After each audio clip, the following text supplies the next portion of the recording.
कुछ सालों से आ रहे थे इस तरह के मुझे ऑफर्स, मगर मुझे थोड़ा नर्वस था मुझे, क्योंकि ये कभी किया नहीं है और ये बिल्कुल ही अलग खेल है, ये मैं जानता हूँ। कॉमेडीज़ की डर्थ तो लग तो रही है कि क्योंकि कॉमेडीज़ जिस तरह से चलती हैं और जितनी एंजॉय होती हैं वो आवाज़ सुनने में नहीं आ रही वैसी। As a filmmaker and as an audience, how do you look upon to the success of Dhurandhar? What's your take on that? I think it was a ballsy film to make. वो पूरे grid के साथ बनाई गई और पूरी honesty के साथ बनाई गई। पिक्चर की पॉलिटिक्स को आप अलग रख लें, but as a piece of cinema and story telling जी नया था बहुत टाइम के बाद यार। बहुत ही स्टाइलाइज्ड फिल्म थी जी और बहुत ही अर्नेस्ट फिल्म थी। हेलो नमस्ते आदाब सत श्री अकाल केम छो केड़ो हाल है के वो ना छो ऐसे कह के कुणाल खेमू जो हमारे हैं वो इंट्रोड्यूस नहीं करेंगे ऑडियंस को शो पे अपने। वो कैसे इंट्रोड्यूस करेंगे वो खुद हमें बताएंगे। We have with us Kunal Khemu. Thank you so much for joining. Thank you so much. मज़ा आया जब हमने शो देखा। आप पहले बताओ कि आप ऑडियंस को कैसे इंट्रोड्यूस करोगे जब पहला एपिसोड हो रहा है तो। यार मैं तो हेलो एंड वेलकम नमस्ते ही करूँगा, मेरे को तो खुद नहीं पता। मुझे तो ये भी नहीं पता मैंने क्या बोला है वेलकमिंग के लिए। स्वागत है आपका नए शो में, ऐसा कुछ होगा? ऐसा कुछ है, अच्छा। नहीं but first thing first, alliance a new reality show, आपका पहला रियलिटी शो है। व्हाट मेड यू एक्साइटेड है? मतलब we all love you as an actor, as a filmmaker also. ये होस्ट हमारे लिए भी it's a new thing for us to see. आपके लिए कैसा था? What made you excited? यार मैं ना कुछ सालों से आ रहे थे इस तरह के मुझे ऑफर्स, मगर मुझे थोड़ा नर्वस था मुझे, क्योंकि ये कभी किया नहीं है और ये बिल्कुल ही अलग खेल है, ये मैं जानता हूँ। Okay. तो मगर ये भी था कि कहीं ना कहीं रियलिटी टेलीविज़न मैंने भी देखा है सालों से। भले ही फिर पूरा नहीं देखूं, लेकिन कुछ कुछ चीज़ें मुझे पसंद आती थी, कुछ कुछ किरदार कभी कभी पसंद आते थे, कुछ कुछ एपिसोड। फिर मैंने ये भी देखा कि कुछ रियलिटी गेम शोज़ होने लगे जो चैलेंज बेस्ड होते थे, वो भी कुछ कुछ इंटरेस्टिंग लगे मुझे। ये एक ऐसा शो था जिसमें इन दोनों चीज़ों की, सबसे पहले इन दोनों चीज़ों की अलायंसेस थी। क्योंकि इसमें रियलिटी शो भी है ये, और उसके साथ साथ चैलेंजेस भी हैं जो ये अलाइज साथ में खेलेंगे।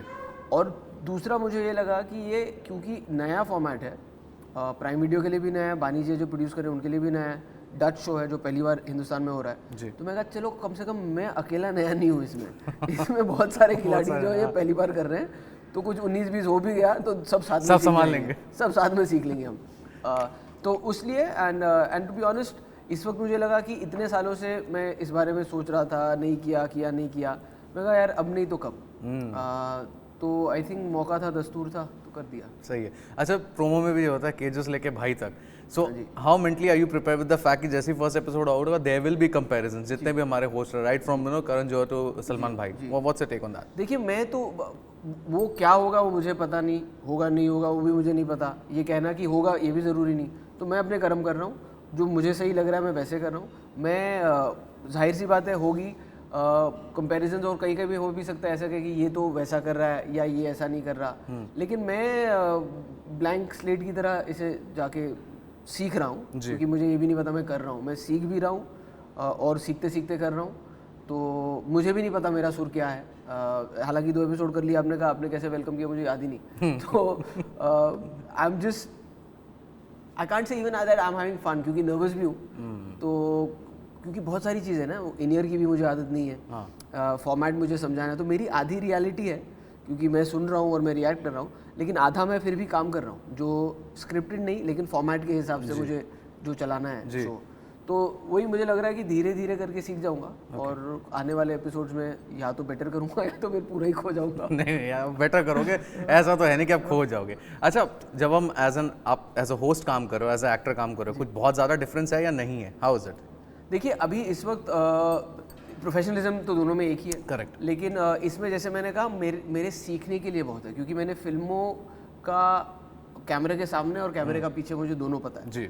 यहाँ पर कैमरे के आगे का मैंने एज एन ऑडियंस देखा है, लेकिन मैं पहली बार फ्रंट लाइन पे देख रहा हूँ कि कंटेस्टेंट्स कैसे उस माहौल में बिहेव करते हैं। और उससे ज़्यादा कैमरे के पीछे जो यहाँ होता है वो कमाल की दुनिया है यार। मतलब 150-200 लोग 24 घंटे लगे हुए हैं, इतने सारे कैमरास को जो फीडबैक आ रहा है उससे कोई देख रहा है, उससे कोई चला रहा है, उसमें भी कभी कभी टेक्निकल ग्लिचेस आते हैं, उससे कैसे जूझे, या फिर कोई अनफोर्सिन चीज़ें हो गई जो आपने प्लान नहीं की है। तो वहाँ पे एक अलग रियलिटी टेलीविज़न चल रहा है। तो वो देखकर भी मुझे बहुत ही मतलब आश्चर्य तो हुआ ही, लेकिन जैसे मैंने आपसे कहा कि आई एम वेरी हैप्पी कि मैंने किया, क्योंकि ये सब सीखने का कम से कम मौका मिल रहा है। अच्छा, जैसे आपका शो आ रहा है वैसे दूसरे प्लेटफॉर्म पे फराह और रितेश का भी शो आ रहा है, तो ऐसे मार्केट में मॉल कंपटीशन क्या, बट रियलिटी में क्या है? यार मुझे नहीं पता, मैंने जेन्युइनली मुझे तो ये इतनी जल्दी आ रहा है, ये मुझे पता नहीं था जब मैंने हाँ कहा था।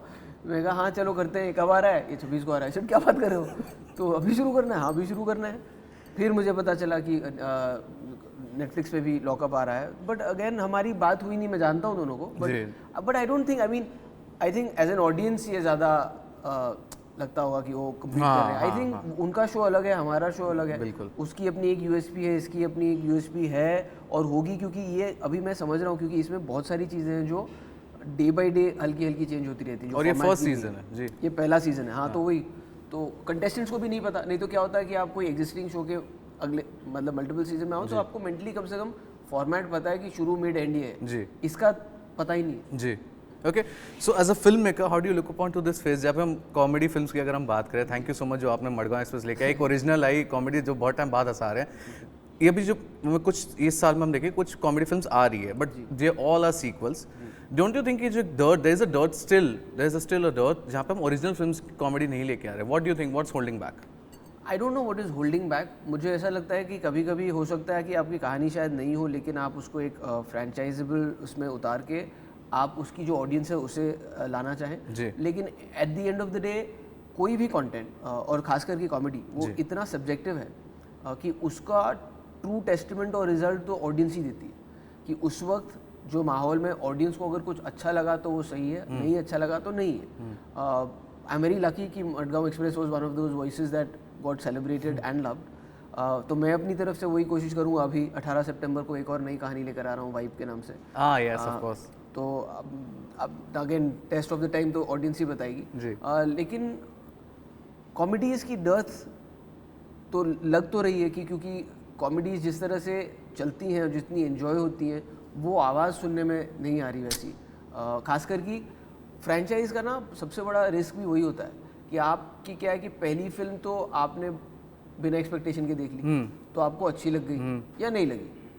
अब आप जब उस फ्रेंचाइज की कोई और देखने आते हैं तो आप उसी एक्सपेक्टेशन को लेकर आते हैं, तो वो वैसे भी मुश्किल है राइटर्स, एक्टर्स, डायरेक्टर्स सबके लिए कि यार मुझे यहाँ से शुरू करना है, यहाँ से नहीं, यहाँ से ऊपर गया तो वेरी गुड, यहाँ अगर यहाँ पर भी रह गया तो भी वो सेटिस्फैक्शन नहीं मिलती। जी जी जी। तो वो थोड़ा डबल एज सॉर्ड तो है कि आपको एक ओपनिंग मिलती है लेकिन ऑडियंस एक्सपेक्टेशंस लेकर भी आती है। ओके ओके, सो आपसे सवाल ये भी बनता है, you are part of Golmaal franchise as well, so Golmaal 5 की अगर हम बात करें, how is it, what's the update on that? Because इसमें शर्मन जोशी भी, अक्षय पाजी भी है, how is it shooting with them? मतलब यार बहुत मज़ा आया, मुझे ऐसा लगा हमारा बहुत साल बाद रीयूनियन हुआ फिर से, क्योंकि और कमाल की बात ये है कि हम सब वहीं, ऐसा लगता है कि इतने साल हुए ही नहीं थे, क्योंकि वो रोहित मिलता है पहले, फिर हम सब मिलते हैं, फिर हम कहानी सुनते हैं, फिर हम शुरू करते हैं। और वो कभी कभी होता है जैसे पिछली फिल्म में हुआ था कि पहले 1-2 टेक में ना सुर नहीं लग रहे थे, तो रोहित ने फिर कुछ सीन दिखाए और फिर सबको आया कि अरे यार एनर्जी का लेवल ऐसा बहुत था। हाई है। हाँ, इस बार क्या हुआ सबको पता था अच्छा, कि ऐसा हो सकता है, तो आई थिंक सब थोड़ा रेडी हो गए थे, तो पहले टेक से ही सुर कम से कम वो सेम लग गए। हाँ, अब वो जोक्स होपफुली वर्क करेंगे या वो गैग्स वर्क करेंगे, बट मुझे लगता है जो किरदार जैसे आपको याद है, जो लक्की, लक्ष्मण, गोपाल, ये सब अपने किरदार में तो वैसे ही है। जी। As a filmmaker and as an audience, how do you look upon to the success of Dhurandhar? What's your take on that? Do you think it has really changed the grammar of cinema? I do believe so. I think cinematically also in a lot of ways. क्योंकि क्या है कि बहुत सारे फंडे जो हमको लगता था ये वर्क करेंगे नहीं करेंगे, बहुत सारे क्लीशेज तोड़े, बहुत सारी, I think it was a ballsy film to make. वो पूरे ग्रिड के साथ बनाई गई और पूरी ऑनेस्टी के साथ बनाई गई। अब उससे जो लोग रिलेट करते हैं, नहीं करते हैं, जिनको अच्छी लगी नहीं लगी, कम से कम बात तो हुई, नहीं तो कई फिल्में ऐसी होती हैं वो बात करने लायक भी नहीं होती। So I think in that way I really enjoyed it like a piece of cinema. Background कह लें आप, परफॉर्मेंसेस कह लें आप, डिटेलिंग की बात अगर करें, प्रोडक्शन डिज़ाइन की बात करें, डायरेक्शन की बात करें, राइटिंग, हर एक तरीके से बहुत ही अच्छी सिनेमैटिक फिल्म लगी मुझे, जिसको थिएटर में देखने में बहुत मज़ा आता है। पैसा वसूल जैसा होता है उस ऐसे से ज़्यादा आई थिंक कुछ चीज़ें आपने पहली बार देखी होते हुए कि अरे यार, और आप वो लेंथ की बात करो, आपको बनाने नहीं देंगे इतनी लंबी फिल्म, और 2 पार्ट में लाओ, दूसरे में इतना बड़ा रिस्क रहना। और मैंने उसके बाद आई थिंक पहली वाली तो मैंने OTT पे भी देखी है, आई रियली एंजॉयड इट। मैंने भी ऐसे ही किया, एक बार सेकंड बार फिर फर्स्ट पार्ट, क्योंकि फोमो हो गया कि यार वापस देखने क्या करे, तो वापस गया फर्स्ट पार्ट मैं देखने। वही कह रहा हूँ आपसे कि पिक्चर की पॉलिटिक्स को आप अलग रख लें, but as a piece of cinema and story telling जी नया था बहुत टाइम के बाद यार, बहुत ही स्टाइलाइज्ड फिल्म थी जी। और बहुत ही अर्नेस्ट फिल्म थी। ओके, लास्ट थिंग आपसे, जैसे मैं एंड नहीं कर सकता बिफोर आस्किंग कि what's the status on Madgaon express 2। ये we are waiting for that यार भाई, we are really waiting for that. यार लिख ली है मैंने, अब उसकी तैयारी शुरू करेंगे अच्छा, तो मतलब नेक्स्ट ईयर ही हम शो होप कर सकते हैं कि जाएगी फ्लोर पे, राइट? होपफुली। होपफुली। चलो कुणाल भाई, wishing all the best for alliance, waiting for it. हम पहला एपिसोड बिंज वॉच करूंगा, रोज 12 बजे आएगा, रोज दोपहर 12 बजे कलेश 12 बजे कलेश होंगे।